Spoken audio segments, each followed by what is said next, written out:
ముఖ్య గమనిక ఇది ఐబొమ్మ లాంటి నెట్వర్క్ల వల్ల మాలాంటి కళాకారులకు సాంకేతిక నిపుణులకు వ్యవస్థకు జరుగుతున్న తీరని నష్టాన్ని వివరించే కోణంలో చేసే ప్రోగ్రాం మాత్రమే.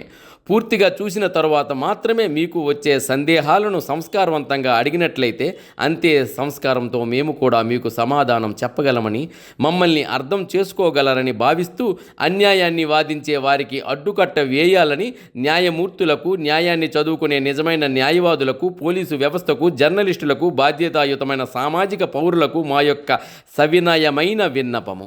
ఐబొమ్మ అనే విషయానికి ఈ పనికి మాలిన లాయర్లు, పోలీసులు మీకు జోహార్లు.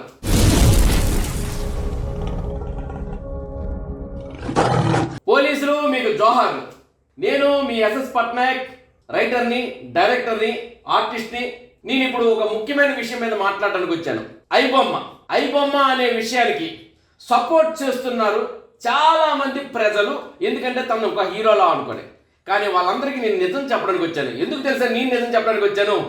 న్యాయశాస్త్రాన్ని చదువుకొని న్యాయాన్ని వాదించాలనుకునే న్యాయవాదులందరూ అన్యాయం వైపు వెళ్ళి దాన్ని వాళ్ళ గురించి చెప్పడం వేస్ట్. ఎందుకంటే అక్రమ సంబంధాలు పుట్టిన వాళ్ళేమో అనిపిస్తుంది ఒక్కోసారి నాకు. ఎందుకంటే ఆ లాయర్లు వాళ్ళు ఒక అన్యాయాన్ని వాదించడం ఏంటండి, అది క్లియర్గా తెలుస్తుంది అన్యాయం అని.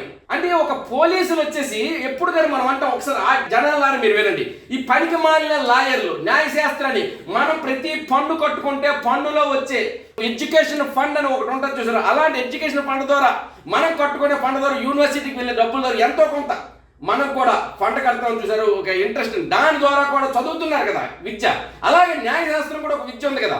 ఆ న్యాయశాస్త్రం చదువుకుని న్యాయాన్ని వాదిస్తాను నేను, న్యాయాన్ని కాపాడుతాను నేను అనుకొని పనికి మాలిన లఫోట్ లాయర్లు అందరూ కూడా ఈరోజు కొంతమంది ఐబొమ్మ కరెక్టు, అతను చేసింది రైటు, ఆయనకి నేను వాదిస్తాను ఇస్తున్నారు కదా. దానివల్ల నిజమైన ప్రజలకు అర్థం కావట్లేదు అది ఎంత అన్యాయం జరుగుతుందని.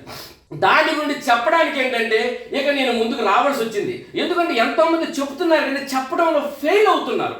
నిజం చెప్పంటే సినిమా రంగంలో కూడా చాలామంది రైటర్లు, డైరెక్టర్లు, ఆర్టిస్టులు, హీరోలు, హీరోయిన్లు, నిర్మాతలు ఉన్నారు. వాళ్ళు చెప్పాలనుకున్న ప్రయత్నం చేసే ప్రతి ప్రయత్నం కూడా వాళ్ళు అప్రయత్నంగానో ప్రయత్నంగా మరి ఎందుకనో ఫెయిల్ అవుతున్నారు. నేను చెప్తున్నాను, సారీ మన్నించండి, నన్ను ఏమనుకోవద్దు, పూర్తిగా వినండి. విన్న తర్వాత చివరిదాకా విన్నాక మీరు కామెంట్లు పెట్టండి. కింద మీరు పెట్టే ప్రతి కామెంట్ కూడా ఒక ప్రోగ్రామ్ తయారు చేసి మీకు అందరికీ నేను ఆన్సర్లు ఇవ్వగలను. అయితే మీ అమ్మా నాన్నగారి ఇంటి పేరుతో మీ పేరుతో ఒక పేరు పెట్టంటారు కదా, ఆ పేరుతో వస్తే చూసారు, అలాంటి వాళ్ళందరికీ నేను ఆన్సర్ ఇవ్వగలను. ఏ పేరు లేకుండా తిట్టడానికే అంటూ కొంతమంది పేర్లు లేని వాళ్ళు పెడతాడు చేతులు చూసారు. అంటే వాళ్ళకి ఇంటి పేరు ఉండదు, అమ్మ నాన్న పేరు ఉండదు, అమ్మ బహుశా ఉండదు, నాన్న ఉండరు, నాన్న ఇంకొకరితో ఉండరు, అమ్మ ఇంకొకరితో ఉండరు, వీటికంటూ ఒక పేరు ఉండదు. అలాంటి వ్యక్తులు కొంత పేర్లతో పెట్టుకొని కింద పెడతారు చూసారు కామెంట్లు. అలాంటి వాళ్ళ కామెంట్లకి ఏంటంటే వంశం లేనివాడు పెట్టిన కామెంట్ అని చెప్పేసి ఆన్సర్ ఇవ్వగలుగుతాను. కానీ అలాంటి వాళ్ళకి నేనేమను, నిజంగా మీరు పెట్టగలిగితే మీ పేరుతోను, లేదా మీకంటూ కలవనేమంటే కింద మీ పేరు రాస్తూ నా పేరు సోయన్సో, నేను మిమ్మల్ని ఇలా అడుగుతున్నాను అడగండి, ప్రతి వారికి నేను ఆన్సర్ చెప్తాను. విషయానికి వద్దాం మనం. అయితే నేనెవరిని ఏమంటే నేను కూడా అన్ఎడ్యుకేటెడ్ని కాదు, నా క్వాలిఫికేషన్స్ కింద ఇస్తున్నాను చూడండి. నేను BCA, MBA, MCJ, DFTech, MA sociology చదువుకున్న ఒక వ్యక్తిని. నేను సినిమా రంగానికి సంబంధించిన వ్యక్తిని, తెలుగు ఫిలిం డైరెక్టర్స్ అసోసియేషన్లో లైఫ్ మెంబర్ని. నా అడ్రస్ ఇంకా కావాలి, అక్కడికి వెళ్ళి అడగండి. ఎందుకంటే నేను పేరు రాసుకోలేనంత తల్లిదండ్రులు అది అలాంటి వాడిని కాదు. నేను చెప్తున్నానండి. ఇక ఐబొమ్మ అనేది ఏంటంటే ఒకరి యొక్క నాలెడ్జ్ని మేము ఎంతో కష్టపడి మేము సినిమా తీస్తాం సార్. మేము సినిమా తీసిన తర్వాత దాన్ని మీ వద్దకు పంపించి ఆ పెట్టిన పెట్టుబడి సంపాదించుకోవాలనేది ఒక ఆశ. ఇడ్లీలు తయారు చేసుకుని హోటల్ పెట్టుకున్నాడు, ఇడ్లీకి డబ్బులు సంపాదించుకోవాలి కదా, దాన్ని ఇడ్లీ రేటుకి అమ్మాలి కదా. మేము సామాన్యులు, మాకు కూడు లేదు, కడుపుకి తినడానికి లేదు, అందుకనే మాకు ఒకడు వచ్చి పెద్ద హోటల్లో ఇడ్లీలని తీసుకొచ్చి మాకు ఫ్రీగా పెట్టాడు కాబట్టి వాడు మాకు హీరో అనే లఫుట్ గారు నేను ఆన్సర్ చెప్తున్నాను. ఎందుకంటే లఫుట్ గారు ఎందుకన్నా తెలుసా, వాడి కష్టం అది. ఇడ్లీ తయారు చేస్తున్నారు, ఇడ్లీ ఖర్చు పెట్టి కొంటున్నారు, మరి అన్ని దానికి పదార్థాలన్నీ కొన్ని వాళ్ళు తయారు చేసి కొంత రేటుకి అమ్ముతున్నారు. ఆ రేటు బండి మీద ఒక రేటు ఉంటుంది, క్యాంటీన్లో ఒక రేటు ఉంటుంది, రెస్టారెంట్లో ఒక రేటు ఉంటుంది, కేఫ్లో ఒక రేటు ఉంటుంది, హోటల్లో ఒక రేట్ ఉంటుంది, 3 స్టార్లో ఒకటి ఉంటుంది, 5 స్టార్ హోటల్లో ఒకటి ఉంటుంది. మనం ఎంచుకోవాలి, ఆ హోటల్కి వెళ్ళి మనం తినాలి. అంతేగాని 5 స్టార్ వెళ్ళడానికి అర్హత లేని ప్రతి ఒక్కరూ, ఒక నిరుపేదలు, మధ్యతరగతి కుటుంబాలు 5 స్టార్కి వెళ్ళకపోతున్నాం కాబట్టి అక్కడ దోచేసి తీసుకొచ్చి ఇక్కడ ఇస్తున్నాను కాబట్టి వీడు మాకు హీరో అని అంటామా? చెప్పండి, ఆలోచించండి సార్. అలాగే ఈరోజు సినిమా అనేది 24 క్రాఫ్ట్ల యొక్క ఒక కలియక. ఈ సినిమా నేను ఒక పద్మశ్రేణి సినిమాను డైరెక్ట్ చేశాను. కాబట్టి మీరు గూగుల్లో కొట్టండి, గూగుల్లో కొట్టిన తర్వాత జస్ట్ వాచ్లో ఉంది, పాప్సన్ ఫ్లిక్స్లో ఉంది, అదే ఫాసంలో ఉంది. ఇలా మీరు చూసుకుంటే గూగుల్లో కొట్టుకుంటే మీరు చూడొచ్చు సినిమాని. నేను ఒక పద్మశ్రీ సినిమా డైరెక్టర్ని, రైటర్ని, ఆర్టిస్ట్ని. అయితే మేము ఒక మేము చాలా సినిమాలు తీస్తామండి. మేము సినిమాలు తీసిన తర్వాత పెద్ద సినిమాలు ఉన్నారు. చాలా మంది ఏమంటున్నారు, నాలాట వాళ్ళ మీద పడలేదు సామాన్య జనం. కరెక్ట్, పెద్ద హీరోలకు అంతంత డబ్బులు ఇస్తున్నారు. పెద్ద హీరోలకు డబ్బులు ఎందుకు అంత ఇవ్వాలి? ఏమండి, పెద్ద హీరోలకు నువ్వు డబ్బులు ఇస్తున్నావా? నేను ఇస్తున్నానా? ఎవరిస్తున్నారండి పెద్ద హీరోలకి? అన్ని కోట్లు ఎందుకు? ప్రొడ్యూసర్ ఇస్తున్నారు. కానీ అందరు ప్రొడ్యూసర్లు బాగుపడుతున్నారా? లేదు కదా, సంఖ్య నాకిపోతున్నారు. కానీ మీరేమైనా ఇస్తున్నారా? సినిమా నాశనం అయిపోయింది, పోయింది అనుకుందాం కాసేపు, వాళ్ళు 100 కోట్లు ఇస్తారు ఒక హీరోకి. పోయింది ఎవరండి? మన మీద పడింది. మీ ఇంటికి వచ్చి డబ్బులు అడిగారా? చెప్పండి సార్. మీ ఇంటికి వచ్చి, నా ఇంటికి వచ్చి నిర్మాతలు డబ్బులు అడిగారా? సినిమా హాల్ రేట్లు ఎక్కువ, నీకు సినిమా హాల్కి వెళ్ళమన్నారా? నీకు అన్నం తినొద్దు అంటే తప్పు, నువ్వు బతకలేవు. మంచినీళ్ళు తాగొద్దు అంటే తప్పు, నీకు ఇల్లు ఒక్కర్లేదు, డబుల్ బెడ్రూమ్ ఫ్లాట్ వద్దు అంటే తప్పు. సినిమా నీకు వద్దు అని అంటే తప్పు లేదు. నీకు సినిమా వద్దండి. ఇప్పుడు నీకు డబ్బు లేదండి, డబ్బు లేదు. ఇప్పుడు కొన్ని హైదరాబాద్లోని కొన్ని వండర్ వరల్డ్ అనో లేకపోతే ఇంకోటనో ఏదో పెద్ద గేమ్ షోస్ ఉన్నాయండి. డబ్బు ఉంటే లోపలికి వెళ్తాం, డబ్బు లేకపోతే ఏం చేస్తాం చెప్పండి? సామాన్యమైన పార్కులకి వచ్చేస్తాం. ఈ snow world, wonder world, Ramoji film సిటీలు వీటికి వెళ్ళగలుగుతున్నాం, డబ్బు ఉంటే వెళ్తాం. లేదంటే సామాన్యుడికి అందుబాటులో లేదు, అవన్నీ తక్కువ రేట్లో కావాలి అని ఫైటింగ్ చేస్తామా? లేదు కదా. సినిమా కూడాను మేము ఒక్కటి చెప్తున్నామండి. ఒక పెద్ద హీరో వచ్చి సినిమా రిలీజ్ చేస్తున్నాడు, 1000 రూపాయల టికెట్ ఏంటి, ప్రీమియర్ షో ఏంటి, 2000 రూపాయల టికెట్ ఏంటి? అరే, పనికి మాల్లో ఏవో చెప్తారు, నేను పనికి వచ్చిన వాళ్ళకి చెప్తున్నాను వినండి. లేదు, మీరు నా మాట అర్థం చేసుకోండి. నేను సినిమా తీసానండి, నేను రేపు ఒక పెద్ద హీరో సినిమా తీస్తాను, ప్లీజ్ నా మాట వినండి. సినిమా తీసిన తర్వాత మొదట 4 రోజులు నా సినిమాకి 10 కోట్లు ఖర్చు అయింది.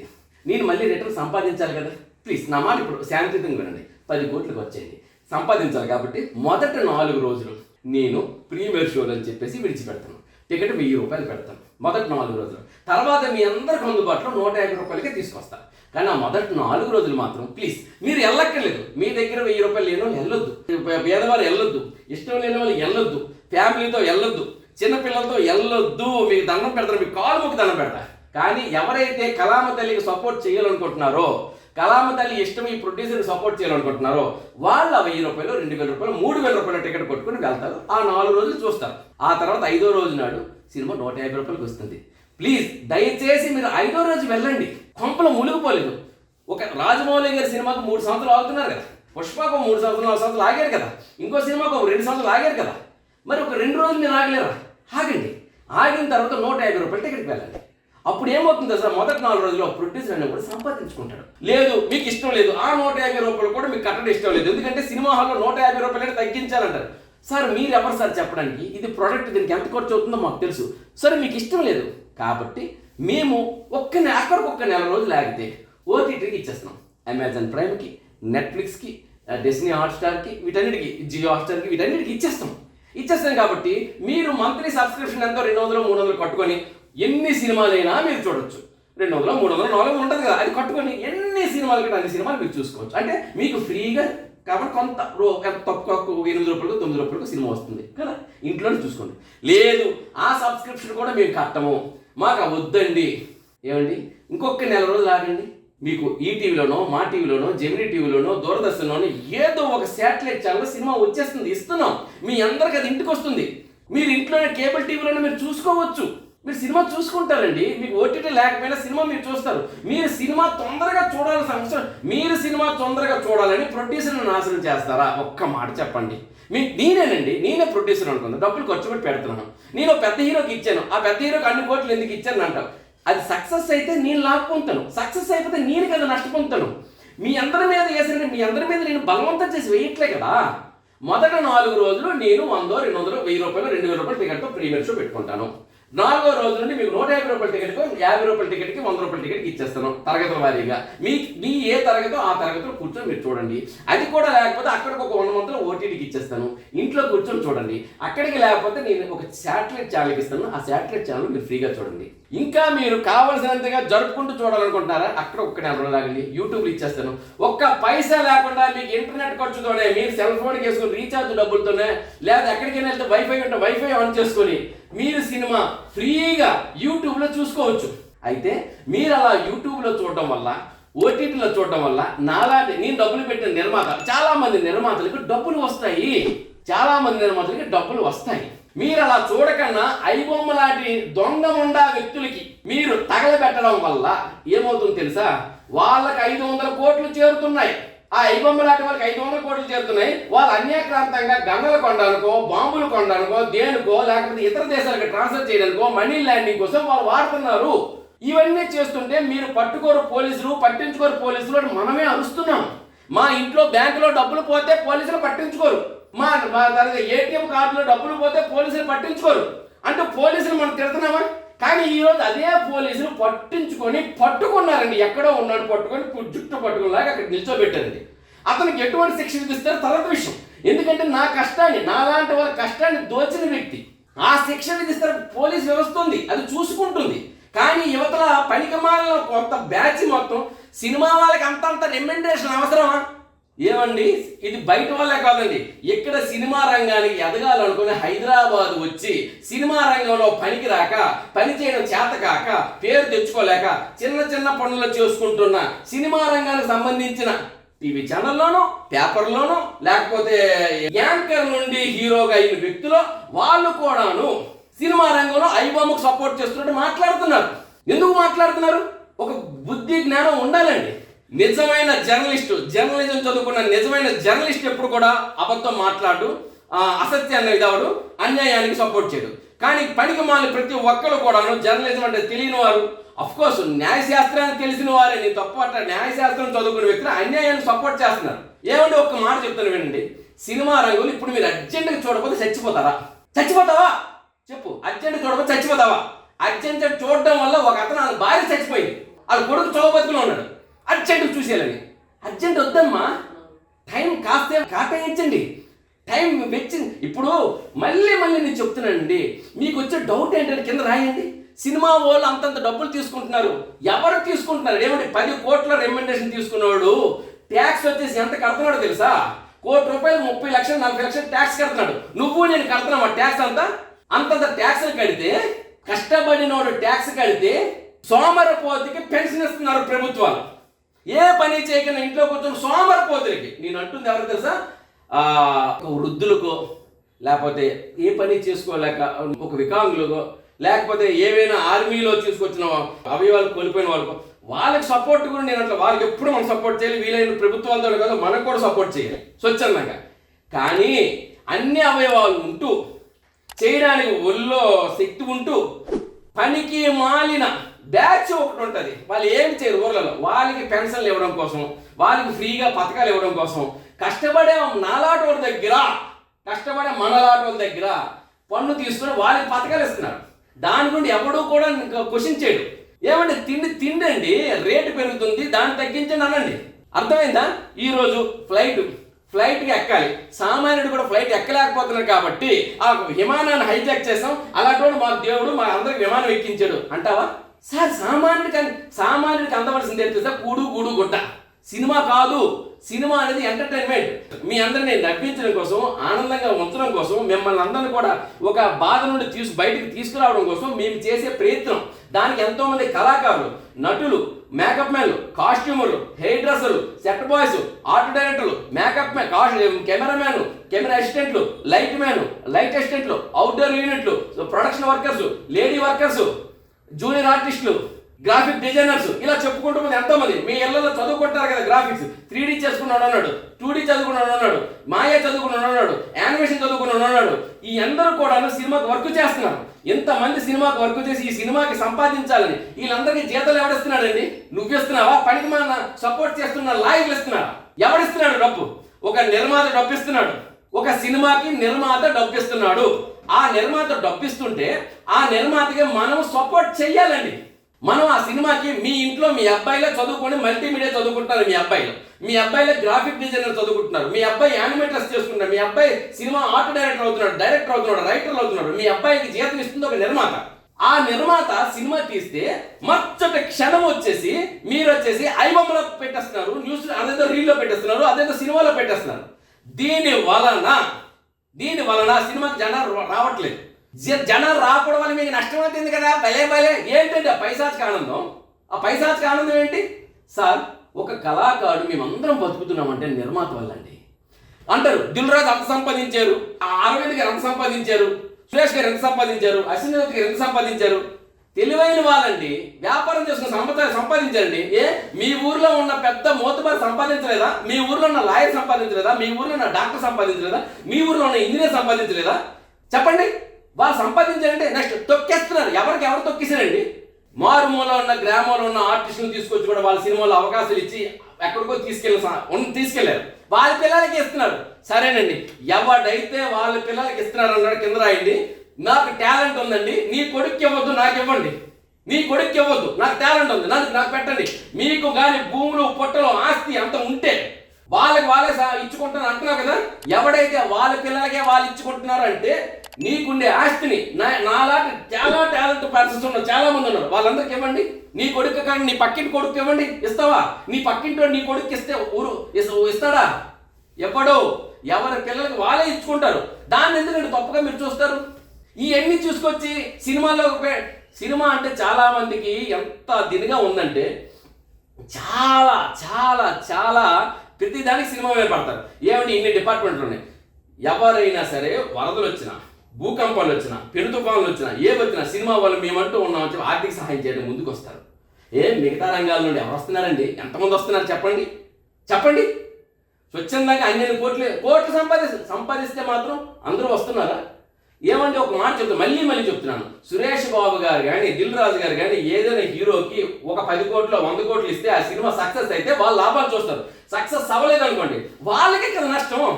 వాళ్ళని చూసుకొని ఊర్లో వచ్చిన నిర్మాత అదే హీరో నాకు కావాలని డబ్బులు ఇచ్చాడు అనుకోండి, సక్సెస్ అయ్యాడా లాభ పొందుతాడు, ఫెయిల్ అయ్యాడా సంకనాకపోతాడు. నేను ఇస్తున్నామా?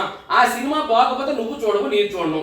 పైగా బాగున్నా కూడా నువ్వు చూసి రూపాయి కూడా ఇచ్చిన దిక్కుమాలి మొహం కాదు నీది. ఎవరికి ఇస్తున్నావు ఆ సినిమా చూడడానికి? ఐబొమ్మలో చూసి వాడికి డబ్బులు తీస్తున్నావు నువ్వు. అంటే ఒక అన్యాయానికి నువ్వు సపోర్ట్ చేస్తున్నావు. కాబట్టి నేను ఒకటంటాను, దేవుడా నిజంగా నువ్వనేవాడు ఉంటే ఉన్నావు. కళాకారులందరికీ ఉసురుత అంటే కళాకారులకు పెంచే నిర్మాతలకి వాళ్ళకి నిర్మాతలు నష్టపోవడం వల్ల, సినిమాలు రాకపోవడం వల్ల, కళాకారులు సాంకేతిక నిపుణులకి పన్ను లేకుండా ఉండడం వల్ల వీళ్ళందరి ఉసురు, వాళ్ళ కుటుంబం ఉసురు తగిలి ఎవడైతే ఐబొమ్మ కరెక్ట్ వాడు హీరోని సపోర్ట్ చేస్తున్నాడో వాడు కుటుంబాలు చిన్నాభిన్నం అవుగాక. ఇది ఒక విద్యావేత్తగా నిత్యం నేను పూజ చేసుకున్న ఒక వ్యక్తిగా నేను కోరుకుంటున్నాను. ఎవరైతే అన్యాయానికి సపోర్ట్ చేసి భారతదేశ ఆర్థిక వ్యవస్థను దెబ్బతినేలా ప్రయత్నం చేస్తున్నారో వాళ్ళందరికీ సర్వనాశనం అవ్వాలి. ఎందుకు తెలుసండి? భారతదేశ ఆర్థిక వ్యవస్థను నాశనం చేయడానికి వీళ్ళెవరండి సార్? ఒక తప్పు జరగచ్చు. ఏం తప్పు జరగచ్చు? ఒక వ్యక్తికి బిజినెస్ వ్యాపారం చేసుకుంటున్నారు, వ్యాపారంలో నష్టం వచ్చింది. నష్టం వచ్చినప్పుడు ఏం చేస్తారు? నాకు నష్టం వచ్చింది, నీకు నష్టం వచ్చింది, కూర్చొని మాట్లాడుకుంటారు, అయిపోయింది. కానీ నష్టం వచ్చినా ఎవడు బాధపడ్డండి, ఎవడు చెప్పించరండి. బిజినెస్లో అన్నాక లాభ నష్టం కామని. కానీ ఒకడ లాభానికి రావాల్సింది రానివ్వకుండా వాడి డబ్బుని దోచుకుని పోతున్నాడు ఒకడు, చూశారు? అది మోసం. అలాంటి మోసగాడికి సపోర్ట్ చేస్తున్నారు మీరు, చూశారు? అది తల్లితో పక్కన పడుకున్నట్టండి. యాదవల్లారా, అన్యాయానికి మోసం చేస్తారా మీరు? క్లియర్గా చెప్తున్నాను. చిరంజీవి గారికి ఎంత డబ్బు ఉంది? చిరంజీవి గారిని ఫ్యాషనేట్గా తీసుకొని హైదరాబాద్ వచ్చిన కళాకారులు ఎంతోమందికి మార్గదర్శనం. వాళ్ళలో బొక్కలు ఉన్నాయి, వీళ్ళలో బొక్కలు ఉన్నాయి. నీ కుటుంబంలో బొక్కలు లేవా చెప్పు? చూడండి, ఒక సీసాతో వాటర్ ఇచ్చాడు ఎవరో, సీసాతో అందులో సగం వరకు నీళ్ళు ఉంటే ఒకడు అన్నాడట సగం వరకు నీళ్ళు ఉన్నాయి అన్నాడట. నీలాంటి పనికి మానులు లేవన్నట్టు సగం ఖాళీగా ఉంది అన్నాడట. సగం ఖాళీని చూస్తారు పనికి మానులు, సగం నీరు ఉందని చూస్తారు పనికి వచ్చిన వాళ్ళు. ఎందుకంటే ఆ సగం నీరు 10 మందికి పనికి వస్తుందని ఉద్దేశం. ఒక్కసారి ఆలోచించండి. ఇంత నేను ఎమోషనల్గా చెప్తున్నానంటే ఒక్కసారి మీరు ఆలోచించండి.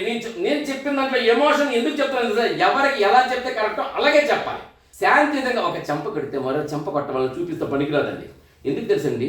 సినిమా ఇండస్ట్రీని సర్వనాశనం చేస్తున్నారు ఐబొమ్మ లాంటి వ్యక్తులు. అలాంటి ఐబొమ్మ లాంటి వ్యక్తికి ఈరోజు దొరకబెట్టారు మన సంజయ్ గారు. నేను ఐబొమ్మ రవి కూడా అడుగుతున్నాను, రవి గారు మీరెవరో నాకు తెలియదండి, మీది వైజాగ్, నాది శ్రీకాకుళం, నేను హైదరాబాద్లో సెటిల్ అయి ఉన్నాను. రవి గారు క్షమించండి, మీరు రవి గారు అంటున్నాను మిమ్మల్ని. కానీ మీరు చేసిన ఒక పని ఉందండి. ఏంటంటే సండి, సినిమాల్ని మీరు కాపీ చేసేసి తొందరగా ఇస్తున్నారు. దానివల్ల రవి గారు ఎంతోమంది కళాకారులు ఉన్నాం సార్. మా నిర్మాత మా నిర్మాత బయటపడితే, మా నిర్మాత లాభం చూస్తే ఇంకొక సినిమా తీస్తారు సార్. దానివల్ల మేమందరం బతుకుతాం రవి గారు. కానీ మీరు అలా చేయడం వల్ల నిర్మాత నష్టపడిపోతున్నాడు. దానివల్ల ఆ నిర్మాత ఇంకో సినిమా తీయడండి. నువ్వు సినిమా ఎందుకు తీయాలి, ఇంకో పని చేసుకోవచ్చని మీరు అడగొద్దండి. సినిమా అనేది ప్యాషన్. నువ్వు ఇంజనీరింగ్ ఎందుకు చేయాలి, నువ్వు డాక్టర్ ఎందుకు చేయాలి, మేము అడగట్లే కదా. డాక్టర్ అవ్వాలని ఒకరి కోరిక, ఇంజనీర్ అవ్వాలని ఒకరి కోరిక, బార్బర్ అవ్వాలని ఒకరి కోరిక, అదేవిధంగా ఫ్యాషన్ డిజైన్ అవ్వాలని ఒకరి కోరిక. ఎవరి కోరిక వారిదండి. పంతులు అవ్వాలని ఒకరి కోరిక, అలాగే మాకు నటుడు అవ్వాలని కోరిక, దర్శకుడు అవ్వాలని కోరిక, కెమెరామెన్ అవ్వాలని కోరిక, మా కోరికలు. దానికోసం మేము ఎంతో ప్రయత్నిస్తాం. 25 సంవత్సరాలు కష్టపడి ఆ తర్వాత మేము లైన్లోకి వచ్చి ఒక సినిమా తీస్తాం. ఆ సినిమా తీసినప్పుడు దాన్ని మీరు అన్యాక్రాంతంగా కాపీ చేసేసి విడుదల చేయడం వల్ల సినిమా హాల్కి ఎవరు రారు, టీవీలో కూడా. నేను సినిమా హాల్కి రమ్మని అనట్లేదండి. అయితే సినిమా హాల్కి వచ్చిన తర్వాత పాపకాన్ రేట్ ఎక్కువ అంటున్నాడు ఈ పప్పగాడు. పాపకాన్లు పప్పులు రేట్ ఎక్కువ నీకెందుకు రా, దాని పోలీసులు ఏం చేస్తారు? పాప్కార్న్లు పప్పులు రేట్లు ఎక్కువ సినిమా హాల్లో, నువ్వు కొన్నమాని రా పాప్కార్న్ పప్పులు ఎందుకు నీకు ఇంట్లో తీసుకెళ్ళు, ఒప్పుకోవట్లేదు. అప్పుడు అక్కడ అడుగు. సినిమా హాల్కి వస్తుంటే 15 రూపాయల సమోసా 25 రూపాయలు ఎవరికి చేయి, ఓకే కాదను, కానీ 125 రూపాయలకు అమ్ముతావా? అందుకనే లోపలికి మేము తీసుకొస్తామని మీ మోకమ్మడిగా తీసుకెళ్ళి కూర్చోండి. పోలీసులు వచ్చినప్పుడు అప్పుడానండి, పోలీస్ వ్యవస్థను అప్పుడు ఏమండి మేము లోపలికి తీసుకురావాలి, మీరు తినాలి, సినిమా మధ్యలో మాకు ఆకలి వస్తుంది, ఇక్కడ రేట్లు ఎక్కువ, మేము తెచ్చుకున్నాము కాబట్టి మాకు సచ్చిపోమంటారా అని పోలీసులు అడగండి. లేదు ఎందుకు గొడవ, షాపింగ్ మాల్స్కి వెళ్ళడం మానేయండి సార్. వద్దు, మీకు దయచేసి చెప్తున్నాను. 125 రూపాయలు ఉన్న సమోసాలు ఉన్న షాపింగ్ మాల్కి, 350 రూపాయలు పాప్కార్న్ అమ్ముతున్న షాపింగ్ మాల్కి అక్కడికి వెళ్ళి మీరు సినిమా చూడొద్దు, వద్దు. అలాంటప్పుడు ఏం చేస్తారు కదా, మనందరం అక్కడికి వెళ్ళి సినిమా చూడటం మానేస్తే పప్పకాన్లు వచ్చేసి రేట్లు 110 నుండి 110కి, 110 నుండి 50కి, 50 నుండి 25 రూపాయలు తీసుకొస్తారు. మామూలు సినిమా హాల్ ఉన్నాయి కదండి, అక్కడ చూడండి 20 రూపాయల చిప్స్ ప్యాకెట్ 30 రూపాయలకి, 15 రూపాయల సమోసా 25 రూపాయలకి అలా అమ్ముతారు. ఎందుకు ఆ స్పేస్ కొనుక్కుంటారు కాబట్టి లోపల వాళ్ళు ఆ మాత్రం లాభం వేసుకోవడానికి. ఓకే, ఆ సినిమా హాల్కి వెళ్ళండి సార్ మీరు. సినిమా హాల్ 150 రూపాయల టికెట్ అంటే ఏమండి, 2 రూపాయలు ఇచ్చి టికెట్ కొనుక్కున్నారు. మీ నాన్న మా నాన్న బలకాలి వెళ్ళేటప్పుడు 2.5 3.5, మా తాత మీ తాత వెళ్ళినప్పుడు పావల బేడ అన్న కదా. ఆ రోజు తులం బంగారం ఎంత రేటు ఉందో చూడండి, ఈ రోజు తులం బంగారం ఎంత రేటు చూడండి. అంటే మనం ఈ రోజు కొనుక్కున్న టికెట్కి ఎన్ని గ్రాములు వస్తుంది, ఆ రోజు కొనుక్కున్న టికెట్కి ఎన్ని గ్రాములు వస్తుంది చూడండి. కాబట్టి ఆ రోజే ఎక్కువ, ఆ రోజే రేట్ ఎక్కువ, ఈ రోజు రేటు తగ్గిపోయింది. బంగారం రేటుతో పోల్చుకొని చూస్తే ఈ రోజు చాలా చవకి సినిమా హాల్ టికెట్ ఇస్తున్నారు. ఆ రోజు సినిమా హాల్ టికెట్ అంటే చాలా ఎక్కువ కదా, తగ్గించారు. ఓకే, తగ్గలేదు, మీకు నష్టం. వద్దు సార్, మీరు సినిమా హాల్కి వెళ్ళొద్దు. ఏమండి, మీరు సినిమా చూడడం కోసం పనికి మాలిన వాళ్ళందరూ తొందరగా సినిమా చూసే కోరిక కోసం వెళ్ళి పనికొచ్చిన వాళ్ళు పని చేస్తున్న దగ్గర పనికొచ్చిన వాళ్ళు సపోర్ట్ చేసిన సినిమాకి మాత్రం నష్టం జరుగుతుందండి. నేను చేతులెత్తి దండం పెడుతున్నాను. సినిమా అనేది నిత్యావసర వస్తువు కాదు, ఇది ఒక ప్యాషనేట్, ఇది ఒక ఆనందానికి సరదాకి సంతోషానికి తీసుకుంటుంది.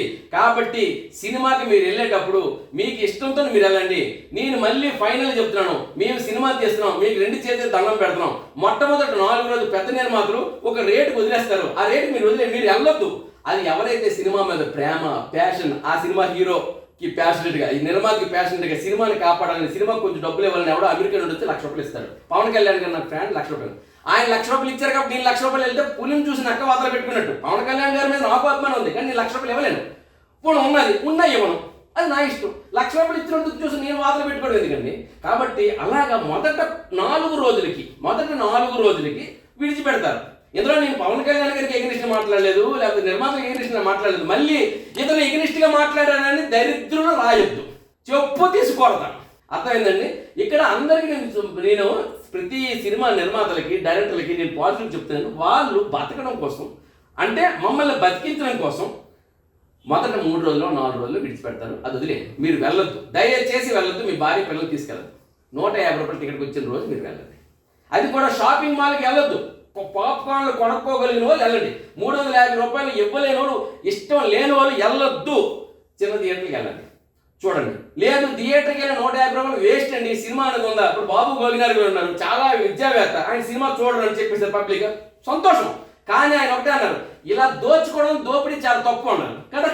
సినిమా మీకు ఇష్టం లేదు చూడొద్దు, ఆయనలాగా ఉండండి, దోచుకోవద్దు అన్నారు. అలాగే దోచుకునే వాళ్ళకి సపోర్ట్ చేస్తారు. అయితే ఇందాక రవి గారితో రిక్వెస్ట్ చేసి ఆపినారు, రవి గారు మీరు అలా దోచుకోవడం వల్ల ఏమవుతుంది తెలుసండి, మా లాటోళ్ళకి ఎంత ఇది అవుతుంది. అయితే మీ మీద మాకు కోపం లేదండి, మీరు తప్పు చేసినప్పుడు అందరూ వచ్చి నాయనా నువ్వు తప్పు చేసావు, వద్దు నాయనా మీకు చెప్తే మీరు మారుండేవారేమో. ఆఖరికి మీ నాన్నగారు కూడా నా కొడుకు తప్పు చేసిన ఒప్పుకున్నారు, ఆ వీడియోలు ఉన్నాయి. తప్పది ఆయన్ని తప్పు అంటే. కానీ కొంతమంది వచ్చి మిమ్మల్ని రెచ్చగొట్టి మీరు మా కథానాయకుడు, మీరే మా నాయకుడు అంటున్నారు చూసారు, అది చాలా తప్పండి. ఎందుకంటే వ్యవస్థ బాగుపడాలంటే అవస్థలు పడకూడదు. ఇక్కడ సినిమా ఇండస్ట్రీలో చాలామంది అవస్థలు పడుతున్నారు, వాళ్ళందరికీ ఎవరన్నం పెడతారు.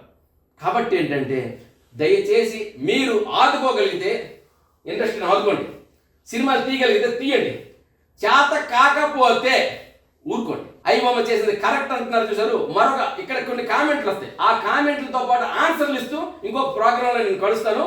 ఐబొమ్మకి ఎవరు సపోర్ట్ చేస్తాడో చెప్పు తీసి కొడతా, న్యాయవాదం చదువుకున్న అన్యాయవాదులారా. ఎందుకంటే ఒక సినిమా టికెట్ కొట్టడం వల్ల అందులో 18 రూపాయలు, 118 రూపాయలతో జిఎస్టీ వెళ్తుంది, ఏదో కరెక్ట్ తెలియదు లెక్క, అది గవర్నమెంట్కి వెళ్తుంది.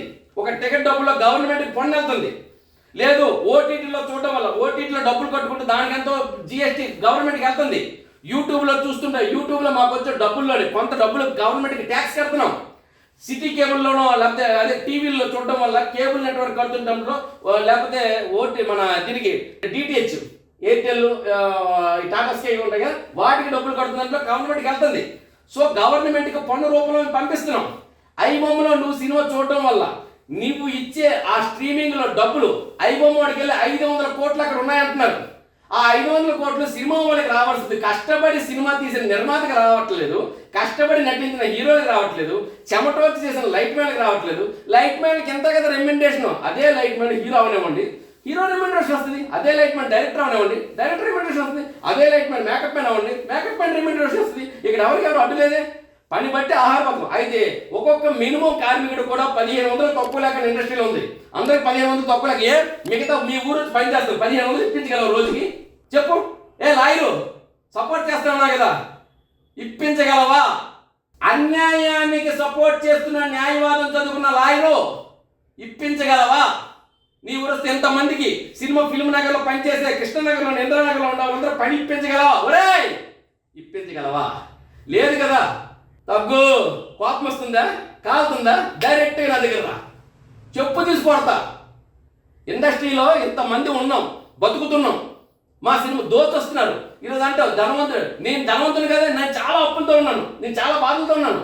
నా బాధలు ఎవరికి ఎప్పుడు చెప్పుకోలేదు, ఇంత ఆవేదన ఎప్పుడు వ్యక్తపడుతుంది. నా సినిమాకి వచ్చినప్పుడు, కరోనా వచ్చినప్పుడు, ఎన్నో ఆటంకాలు వచ్చినా కూడా ఎప్పటికీ నేవా నా సినిమా పద్మశ్రీ గూగుల్లో కొట్టుకొని చూడండి.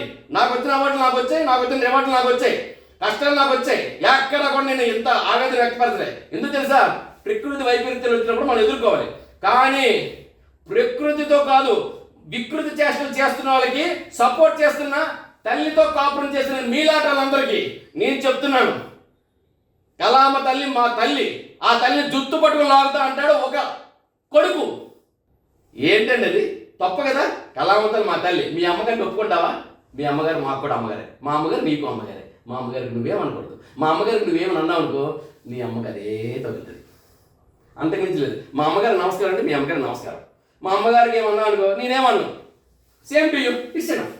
అలాగే కలామ తల్లికి కాపాడుతాం, మమ్మల్ని అందరూ కాపాడుతాం. నిర్మాతలు బాగుండాలి అంటే సినిమా రంగం బాగుండాలి. ఐబొమ్మ నాటకాలకి క్వశ్చన్ల కింద వస్తాయి. నెక్స్ట్ ప్రోగ్రామ్ కలుద్దాం. బాయ్, నమస్తే.